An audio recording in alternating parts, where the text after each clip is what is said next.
If getting youthful and healthy looking skin is your goal, then you're going to need to know which 6 must-have supplements that you actually need. Hey everybody, welcome back to my channel. Today we're going to be talking about what I call my 6 must-have supplements that help you keep your skin looking young and also help keep it looking healthy. And of course, we often talk here on the channel about topicals, and topicals are absolutely phenomenal in the results that they can deliver. However, all of these things really do depend on the health of your skin, and that comes from the inside out. And certain vitamins and minerals specifically play an integral role in keeping your skin looking that way. They help provide antioxidant protection. They help keep your skin hydrated. Yeah, I know, right? You wouldn't think that, but we're going to find out why. And they improve the health and longevity of your actual skin cells while helping to produce more collagen in the skin. So really, when it comes to the role that vitamins play, it is super, super important. So let's jump right in. Now, if you happen to be new to my channel and not familiar with who I am, I'm Chris Gibson, a skincare expert. I've been doing skincare for 36 years,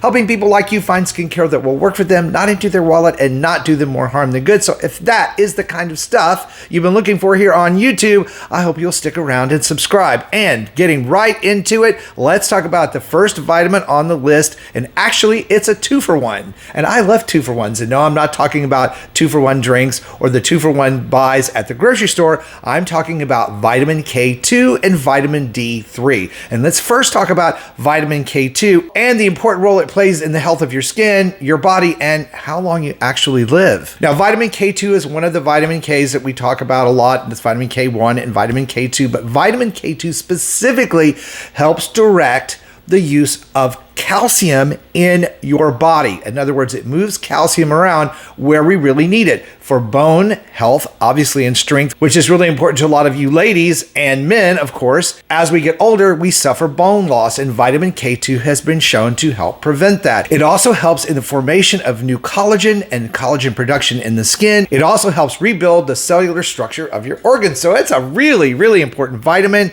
but it works better when it is taken with vitamin D3.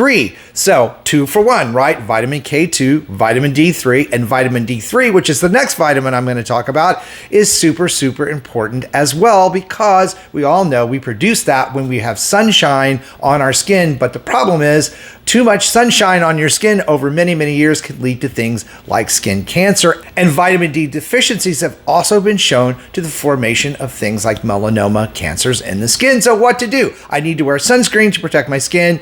Am I getting enough vitamin D3? Well, fortunately, a lot of foods are fortified with vitamin D3, so you probably are, but it's helpful to know what the recommended daily allowance of these 2 vitamins are and why I personally take vitamin K2 and D3 every single day. And that's because I want to maintain my skin's health, my collagen production, and I want to make sure that calcium gets where it's supposed to be. And D3 actually works in synthesis or together with vitamin K2 to make sure that happens. Now, the recommended daily intake for vitamin K2 is between 100 and 300 mcgs. And again, it's better when you take it with vitamin D3. And the recommended daily allowance for vitamin D3 is 600 IUs for most adults and 800 IUs if you're over 70. And of course, when we're talking about supplementation, you should always talk to your doctor about any vitamins you're taking, especially if you haven't been taking them and you're going to add them. Vitamin K2 can interfere with some blood thinners, so that's really super important. Now, I will put a link down below in the video description box of my favorite brands and what I take myself, so you have that as a resource to look at. Next up is vitamin C, which should be no surprise to any of us,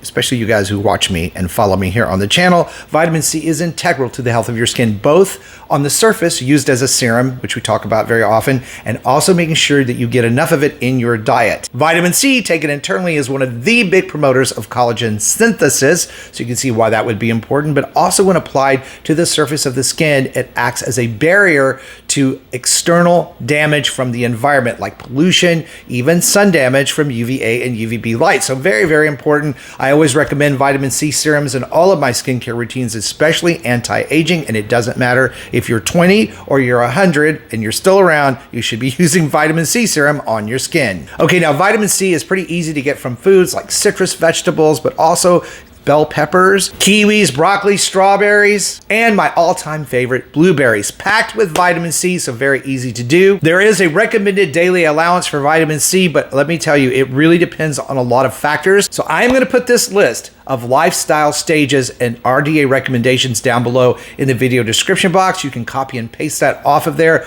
onto some things where you have it at hand, but it really is different for everybody. But for adult men, it is 90 mgs minimum, and for women, 75 mgs minimum. A lot of people take a lot more vitamin C than those levels. It's proven to be pretty safe to do so, although I highly recommend, again, you talk to your doctor and you follow package directions and stay within a range under 1000 mgs. And the next vitamin up is another vitamin that works extremely well on the surface of the skin and internally, and that's vitamin E. The issue is a lot of people don't get enough vitamin E in their diet, even though it's relatively easy to do so. Leafy greens, vegetables, seeds, nuts, and even a lot of the oils that we eat and cook with all have vitamin E. Vitamin E is so important for collagen synthesis and helping to protect those elastin fibers, protecting your skin from free radical damage from things like smoking, pollution, also UVA, UVB light damage. So it's really, really important. The recommended daily allowance for adults is 15 milligrams per day. And one thing here to note, if you're on a diet that is low in fat or vegetarian diet, you need to really check with your doctor to make sure your vitamin E levels are where they need to be, because oftentimes we see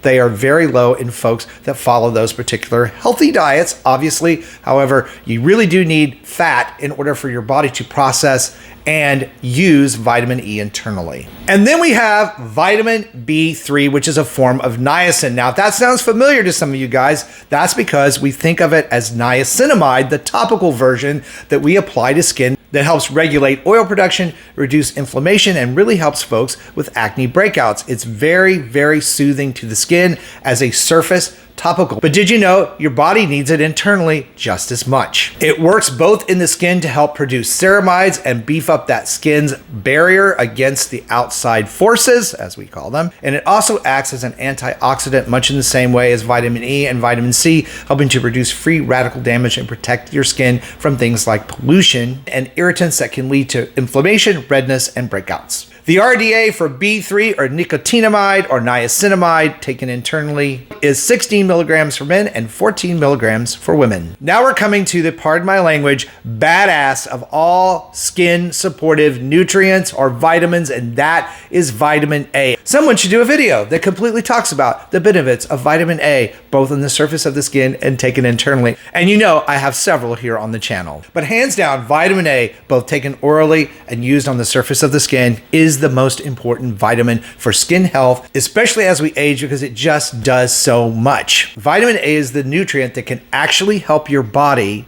replace damaged DNA cells in your skin and your organs and basically anywhere in your body, thereby as a baseline promoting your overall health and longevity. On the surface of the skin, it absolutely does wonders, whether you use it as retinol, retinaldehyde, or tretinoin. And both internally and externally on the surface of the skin, it does things like speed up cellular turnover. It disrupts the destruction of your collagen molecules in your skin. It helps prevent sun damage and repair sun damage, as I just said, and it helps regulate oil production, which can really help people who suffer with acne breakouts. It helps prevent and reduce age spots, melasma, reduces fine lines and wrinkles, especially when used topically, even promotes the formation of new blood vessels in your skin, which lead to more oxygen, nutrients, collagen production, and elastin strength in the surface of your skin. So it can do so many things. It's why I preach vitamin A so often here on the channel. Now, truth be told, most people, at least here in the United States, get enough vitamin A in their diet. But if you're someone who suffers with gastrointestinal disorders, gallbladder issues, diverticulitis, those types of issues, you may not be getting enough vitamin E or A absorption, and I highly recommend that you get tested to make sure that your levels are where they need to be, because supplementation might be necessary. So I'm not going to preach supplementation of vitamin A here so much, because it is a problem. If you take too much of it, it can be harmful to you, especially to your liver. So you always want to be careful, and remember to stick within RDA guidelines, which is 3,000 IUs for men and 2,333. And no, I do not know how they came up with that number, but I trust it. They know what they're doing for women. And not to be left out of the must-haves, you knew there had to be a mineral in here somewhere, and that mineral is zinc. We cannot talk enough about the benefits of zinc, both on the surface of the skin as a sunscreen. We talk about that here all the time, because it's able to block out all of the negative effects of UVA, UVB light, and it is non-chemical and it won't harm you.